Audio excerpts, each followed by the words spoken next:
Assalamualaikum warahmatullahi wabarakatuh. Perkenalkan, nama saya Dwi Juniardi dengan NPM 2022-1550-0120, Prodi Pendidikan Sejarah, Fakultas Ilmu Pendidikan dan Pengetahuan Sosial, Universitas Indraprasta PGRI. Sebelumnya saya ucapkan dengan hormat dan juga terima kasih kepada Ibu Khairul Tri Anjani, Magister Pendidikan, selaku dosen pembimbing kelas R8C dan juga selaku dosen pengampu mata kuliah Ilmu Kealaman Dasar. Dalam video kali ini, saya akan membahas mengenai materi penting metode ilmiah. Nah, yang pertama, pengertian metode ilmiah. Yang kedua, karakteristik metode ilmiah. Yang ketiga, tujuan metode ilmiah. Yang keempat, sikap ilmuwan. Yang kelima, tahapan penelitian metode ilmiah. Yang keenam, penerapan metode ilmiah dalam kehidupan sehari-hari. Yang ketujuh, kesimpulan. Pembahasan pertama yaitu mengenai pengertian metode ilmiah. Nah, apa sih metode ilmiah itu? Metode ilmiah adalah suatu cara sistematis yang digunakan para ilmuwan dalam memecahkan atau mencari jawaban atas masalah-masalah yang dihadapi dalam penelitian. Nah, penelitian sendiri merupakan usaha untuk menemukan dan mengembangkan serta menguji kebenaran suatu pengetahuan yang dilakukan dengan menggunakan metode ilmiah. Kemudian pembahasan selanjutnya ialah mengenai karakteristik metode ilmiah. Adapun karakteristik dalam metode ilmiah yaitu yang pertama berdasarkan fakta, yang kedua bebas dari prasangka, yang ketiga menggunakan prinsip-prinsip analisa, yang keempat menggunakan hipotesis, yang kelima menggunakan ukuran objektif, dan yang keenam menggunakan teknik kuantifikasi. Pembahasan selanjutnya ialah mengenai tujuan dari metode ilmiah. Adapun beberapa tujuan metode ilmiah ialah yang pertama, mendapatkan pengetahuan ilmiah, yang kedua merupakan suatu pengejaran terhadap kebenaran yang diatur oleh pertimbangan logis, yang ketiga untuk mencari ilmu pengetahuan yang dimulai dari penentuan masalah, pengumpulan data, analisis data, dan interpretasi temuan yang diakhiri dengan penarikan kesimpulan. Pembahasan selanjutnya ialah sikap ilmuwan. Adapun sikap ilmuwan dalam melakukan penelitian ialah yang pertama yaitu ilmuwan harus memiliki daya nalar yang tinggi, logis, dan juga akurat. Yang kedua, bersikap tekun, sabar, jujur, kooperatif, bertanggung jawab, serta tidak mudah putus asa. Pembahasan selanjutnya ialah mengenai langkah-langkah dalam melakukan penelitian. Adapun langkah-langkah dalam melakukan penelitian yang pertama ialah observasi. Observasi adalah suatu proses dalam metode ilmiah untuk mengukur dan proses individu dalam sebuah peristiwa yang diamati. Kemudian yang kedua ialah identifikasi masalah. Identifikasi masalah adalah proses dan hasil pengenalan suatu masalah atau inventarisasi dari suatu masalah. Kemudian yang ketiga ialah hipotesis. Hipotesis adalah dugaan awal sementara, di mana dugaan tersebut dibuat oleh penulis atau peneliti dalam melakukan penelitian dengan mengacu pada data awal yang diperolehnya. Kemudian yang keempat ialah eksperimen. Eksperimen ialah suatu percobaan untuk mencari jawaban dari hasil masalah yang diteliti. Kemudian yang kelima ialah analisis hasil.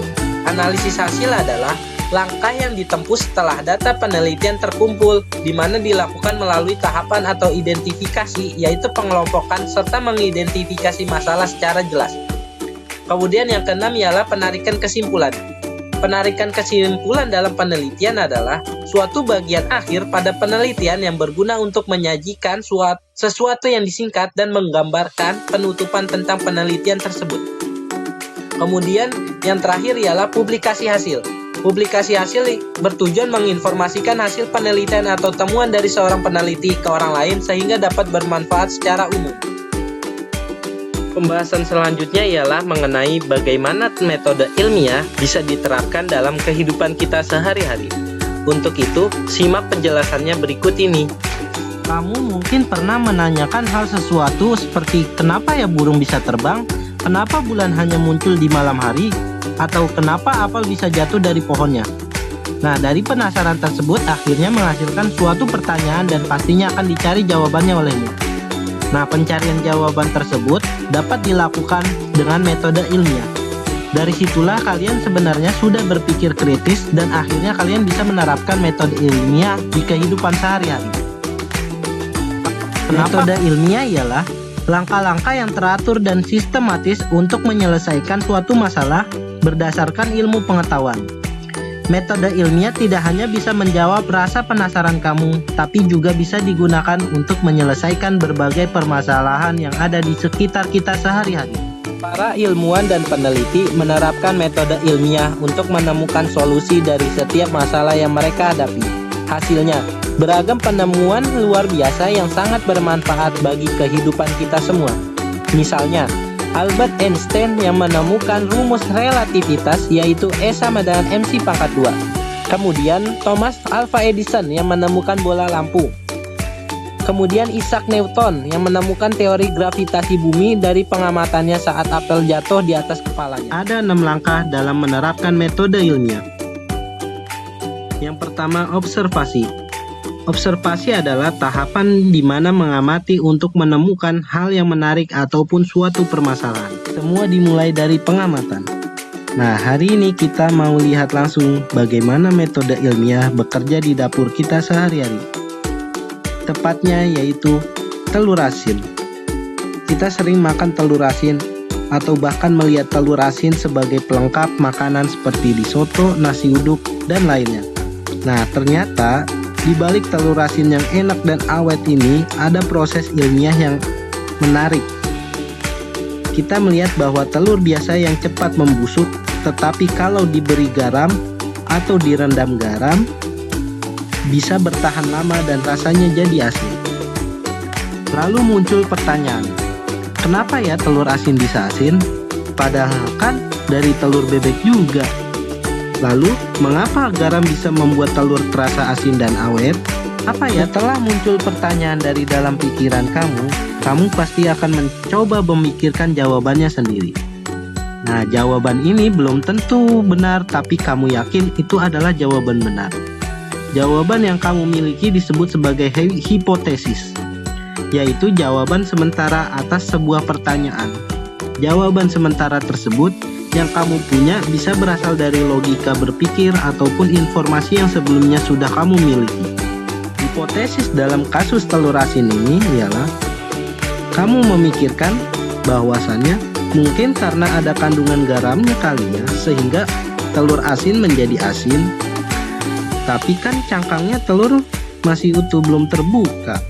Nah, kemudian hipotesis kamu tadi akhirnya kamu juga mencari jawabannya di internet atau Google. Dari hasil jawaban mencari di internet, ternyata telur menjadi asin karena molekul garam NaCl masuk menembus cangkang dan pori-pori telur melalui proses difusi, di mana garam kemudian menggantikan posisi air di dalam telur, sehingga mengawetkan isinya dan memicu reaksi kimia yang membuat tekstur kuning telur menjadi masir atau berpasir. Dari hipotesis yang kamu punya dianggap belum tentu benar dan belum bisa dipercaya sehingga harus dibuktikan terlebih dahulu kebenarannya. Nah, kebenaran hipotesis tersebut perlu dibuktikan melalui penelitian dengan cara merancang sebuah percobaan atau eksperimen. Misalnya, kamu ingin membuktikan bahwa telur bebek bisa asin karena direndam air garam atau air asin. Nah, untuk membuktikannya, kamu merancang percobaan dengan membagi dua kategori. Kategori pertama, telur bebek yang direndam air garam, dan kategori kedua, telur bebek yang direndam air biasa. Sebelum melakukan eksperimen, kita siapkan terlebih dahulu bahan-bahan yang digunakan untuk eksperimen. Pertama, siapkan 6 buah telur bebek, lalu air bersih 2000 ml, kemudian 2 toples penada air dengan masing-masing ukuran 1000 ml, dan yang terakhir garam kasar 200 gram. Selanjutnya buat 2 kelompok berbeda, yaitu 1 toples berisi air garam dan telur, satunya lagi hanya air dan telur saja. Untuk melihat perbedaan, telur bebek yang direndam air garam dan telur bebek yang hanya direndam air biasa tanpa campuran garam. Kemudian, masukkan air 1000 ml ke setiap toples air. Lalu masukkan garam 200 gram ke salah satu toples berisi air. Kemudian masukkan 3 buah telur bebek ke setiap wadah yang sudah diisi air biasa dan wadah yang sudah diisi air garam. Sehingga terdapat dua toples berbeda yang akan digunakan eksperimen, yaitu toples yang diisi telur bebek lalu direndam air garam, satunya lagi toples yang diisi telur bebek dan direndam air biasa. Proses eksperimen perendaman dilakukan 3 tahap untuk diambil sampel yang berbeda, yaitu tahap pertama diambil 2 sampel telur bebek yang sudah dilakukan perendaman 7 hari dari perendaman air garam dan air biasa. Hasil dari perendaman di hari ke-7 terjadi perbedaan antara telur yang direndam air garam dengan telur yang direndam air biasa, di mana telur yang direndam air garam, telur mulai terasa agak asin, kuning telur sedikit pucat, sementara telur yang direndam air biasa, telur masih terlihat sedikit segar, tapi mulai berbau. Tahap kedua diambil 2 sampel telur yang dilakukan perendaman selama 2 minggu atau 14 hari. Telur yang direndam air garam selama 14 hari mengalami perubahan di mana kuning telurnya mulai memadat dan berwarna oranye dengan rasa sudah terasa asin. Sementara telur yang direndam air biasa, telur sudah membusuk, berubah menjadi keruh. Kuning telur sudah berubah kehijauan sedikit keabu-abuan. Dan tahap ketiga diambil 2 sampel telur yang dilakukan perendaman selama 3 minggu atau 21 hari. Telur yang direndam menggunakan air garam selama 21 hari terjadi perubahan di mana kuning telur terasa lebih padat dan berubah warna menjadi oranye gelap. Sementara rasanya sudah sangat asin dan masih bagus. Nah, sementara telur yang direndam air biasa, telur sudah membusuk, berubah menjadi keruh. Kuning telur sudah berubah kehijauan sedikit keabu-abuan dan sudah tercium sangat bau busuk dan telur rusak total. Selama tahap eksperimen, kamu terus mencatat perubahan yang terjadi di kedua kelompok telur bebek yang direndam tersebut. Catatan perubahan yang terjadi selama eksperimen tersebut dinamakan data.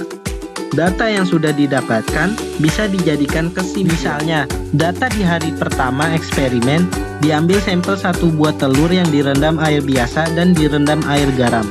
Hasilnya, kedua sampel telur tersebut belum ada perubahan. Telur masih tampak biasa, tidak terasa apapun dan tak ada. Data di hari ke-7 eksperimen diambil sampel 1 buah telur yang direndam air biasa dan direndam air garam. Hasilnya telur yang direndam air garam, telur mulai terasa agak asin. Warna kuning telur sudah agak pucat, sementara telur yang direndam air biasa mulai sudah tidak segar dan sedikit berbau. Data di hari ke-14 eksperimen diambil sampel 1 buah telur yang direndam air biasa dan 1 buah telur yang direndam air garam. Hasilnya, telur yang direndam air garam, telur sudah terasa asin. Kuning telur sudah memadat dan berwarna oranye kegelapan. Sementara telur yang direndam air biasa, telur sudah membusuk, berubah menjadi keruh. Kuning telur sudah berubah kehijauan dan sedikit keabu-abuan, serta tercium bau busuk. Data di hari ke-21 eksperimen diambil sampel 1 buah telur yang direndam air biasa dan 1 buah telur yang direndam air garam. Hasilnya, telur yang direndam air garam mengalami perubahan di mana kuning telur lebih padat dan berubah warna menjadi oranye kegelapan dengan rasa yang sudah sangat asin dan keadaan yang masih bagus. Sementara telur yang direndam air biasa, telur sudah membusuk, berubah menjadi keruh.